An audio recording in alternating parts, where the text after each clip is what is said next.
I just want to show you how much fluid moisture liquid is in this chicken. You see, that's why chicken and beef, I don't know if beef so much, but I know chicken for sure, looks so plump in the shops. It's because they injected it with water. And then the only people who suffer are us, because we're paying per kilogram, so we're paying more for less, and then we still have to cook out the water.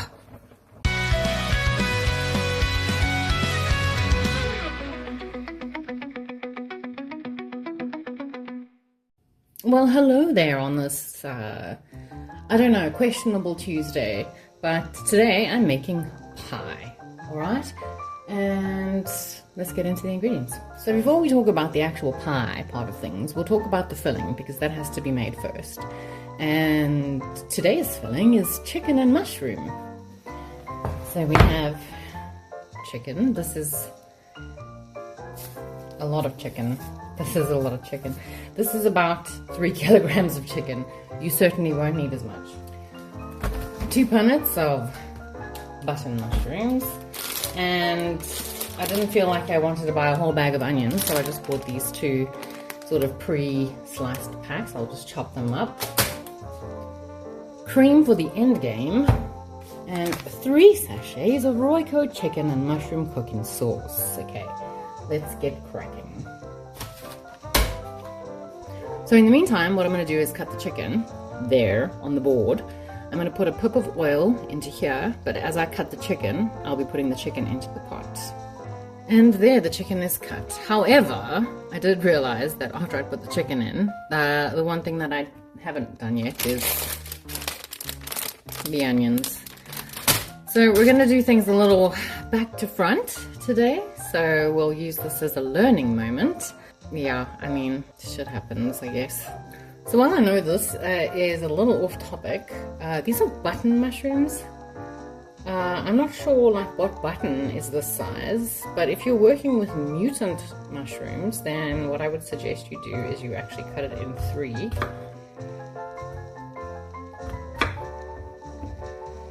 This is so bizarre. And then I'm gonna cut.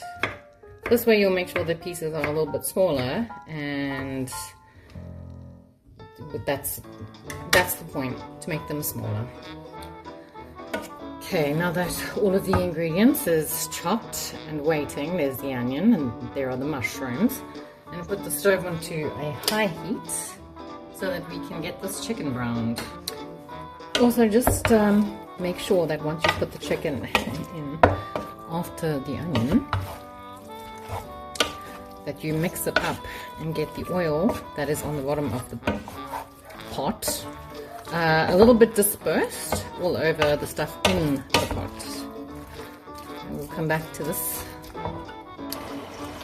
Okay, the stove plate is hot. Now we want to keep stirring, and by stirring I mean mixing and making sure the chicken pieces don't stick together. I've cut the chicken fairly fine because it's going into a pie, and the chicken did look like an awful lot when it went in, but thanks to the cooking process it seems to shrink everything. So I'll just get all of this whitened, and by whitened I mean from pink to white, then create a well to cook out the moisture, then brown the chicken, and then we'll add the onions. Okay, there's another thing that I forgot. Another 3 things actually. You probably know what they are if you've watched my other videos. But that's black pepper,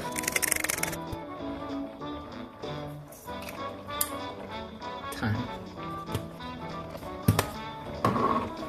and salt. At least we're making some progress, I guess, even though I suppose my brain needs to catch up to the rest of me, and there's quite a bit of moisture, so that's moisture fluid liquid. Move everything out the way and let that cook out. Stay. And now that the fluid moisture liquid has evaporated over 10 centuries, because that took very long for some reason, to brown the chicken, and then I'm going to add the onion and try and saute those. Just remember, folks, that if you're going to do something, make sure you do it the right way around and don't forget things. But in my defense, I did have a very bad migraine yesterday because of thyroid toxicosis, so, you know, sometimes you just have to not be so hard on yourself.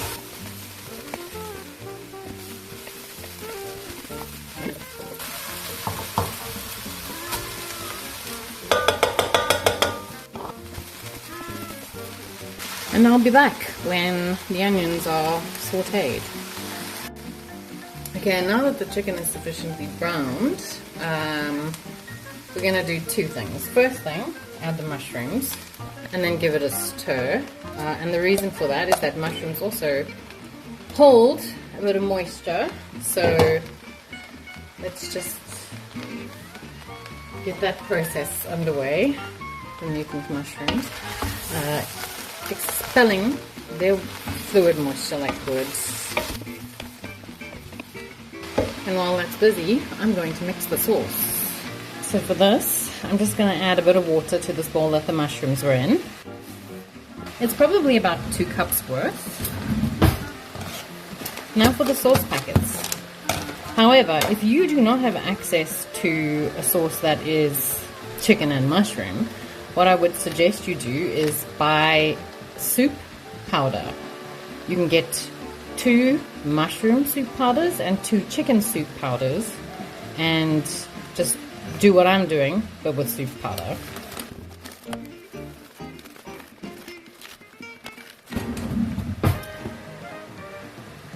And give it a little bit of a mix up just to get rid of most of the clumps, and then it must go into the pot.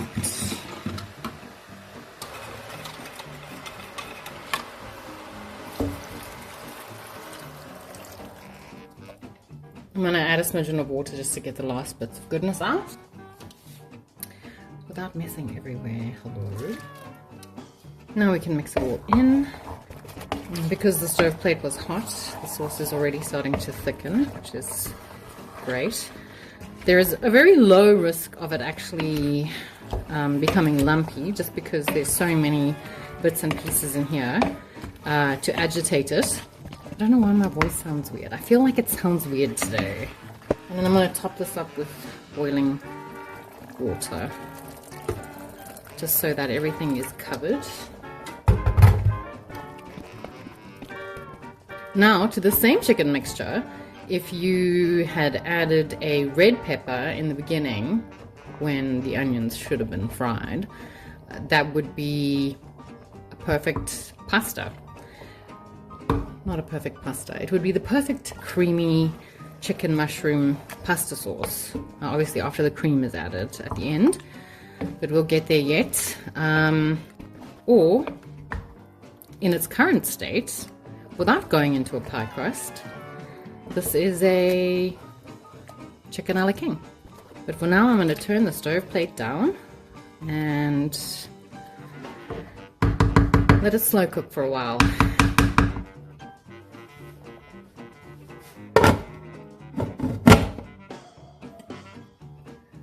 So it's been on the stove for about 40 minutes on a very low heat, just simmering.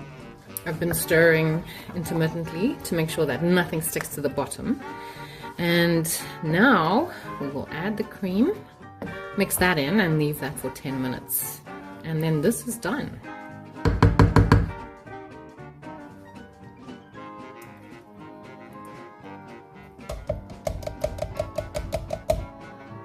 It's 250 ml of cream, in case you were wondering.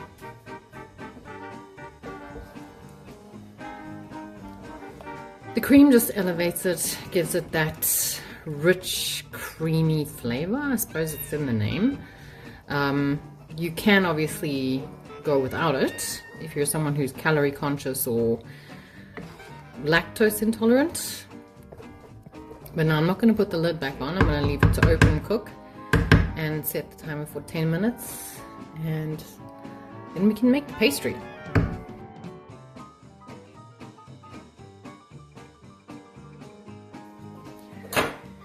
Alright, so the first thing that I'm going to add, because this recipe is very simple, it needs flour, butter, and water. So I'm going to add a whole block of butter, that's 500 grams, and it has been out of the fridge, so it's at room temperature, and considering yesterday when I made stuff, that was also room temperature. You can tell how the temperature fluctuates unnecessarily in this place. So I'm just going to break it into little bite-sized bits. Then 6 cups of flour. And look, if you're not going to use such a large mixture, you can either scale it down or just make the full mixture, but know that you can freeze it. So that was 1, 2, 3, 4, 5, and 6. Now I'm going to attach the, I think this is called a pastry hook, and just blend that slowly.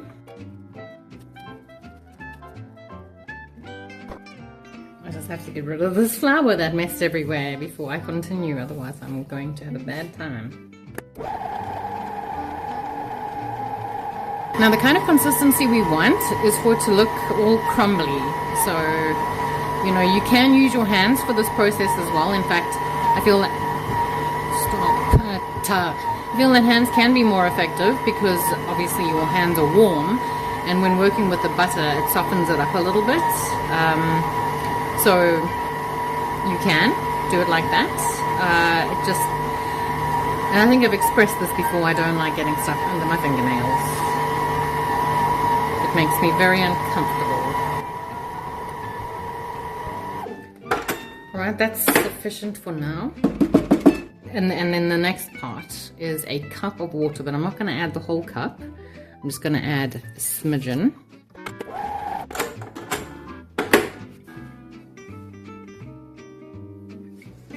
And don't forget, you always need to wipe the sides down, even though it doesn't look like there's anything stuck to the sides. It's riding the sides, that's for sure. Just do this carefully. I just had visions of me flinging stuff all over the place. Let's not do that.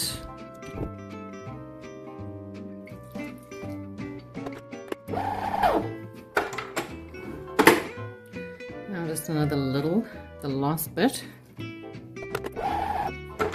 Okay, let's give it a feel. Actually feels pretty good.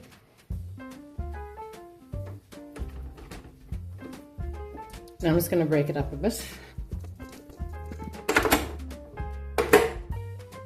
Okay, I think that's done.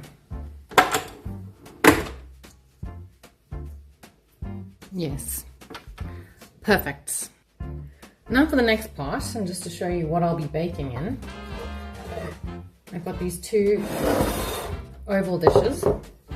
Don't mind this one. It was accidentally chipped, and then because it didn't break, I was like, just angle grind it down or something, and yeah, it's still usable. Weird, but usable. We're going to first of all roll out dough to fill the insides, but before I do that, I'm going to spray the bowls. Dissipate. Flour the counter. So let's do that. Another thing that you want to have at hand is a knife. See how perfect that is? It's not sticking to my hands. It is a gorgeous lump of pastry. Alright, well what I'm going to do is I'm going to halve it for the time being, just to see what's up. When I say halve it, it's not quite half, but in any case. So I'm going to do the big one first, the big dish, on my floured counter. And just make sure that you flour the top and that you flour the rolling pin. Okay, now Thankfully, because this is not like bread dough, we don't have an issue with it being all stretchy and weird. And what we want is to get it about 1/2 centimeter high. So at the moment it's about 1 centimeter high. It's too big. Or maybe even 3 centimeters, to be perfectly honest. It doesn't need to be ridiculously large, because if you make the pie pastry too thick, it's not going to cook properly and you're going to have like a stodgy situation on the go. This pie pastry recipe is so versatile because it's got no flavor in it. You can use this for sweet dishes, you can use this for savory dishes, and the reason I prefer this pastry, where I could be buying horrible flaky ass pastry, I don't like that. What do they call that? They should just call it a nonsense pastry. Oh my god, what is the name of that pastry? Puff pastry. Stupid pastry. You know, because pies are supposed to be convenient, not messy. In any case. But I tell you, once you've tried this pie pastry, you will never want to eat another pastry ever. Alright, now I could do this sensibly. Let's try the sensible route, which is placing it on the roller, kind of. Just enough to help us. Hello, can you not? Thank you.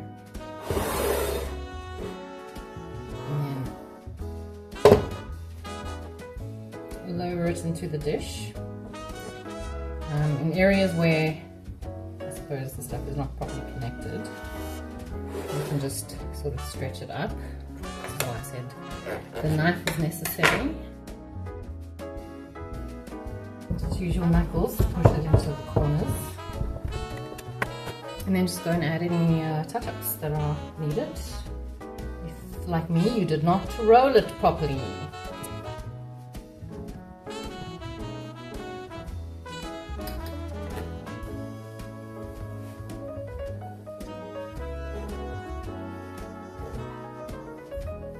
And once that's done, and I find the easiest way to do this part is just to use a soup ladle. So I'm just going to evenly distribute this mixture after giving it a stir.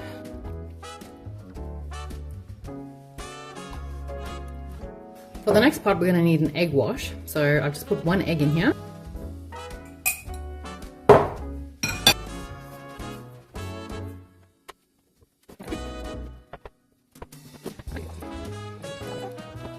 A bit more. Oh my god, please stop it. Now before I place this, I'm going to paint on the inside.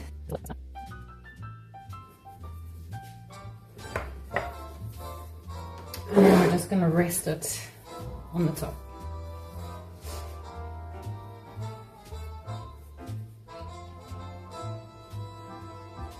Okay.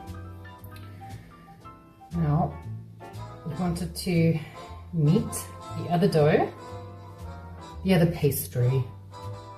So I'm just going to gently push along the sides so that the sections can marry. Then we can cut off the excess.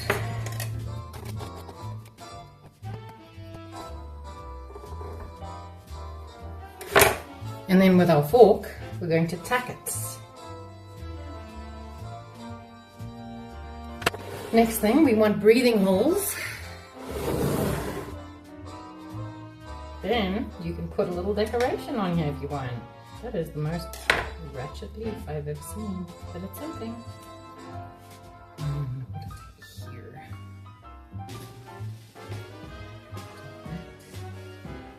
And then paint it.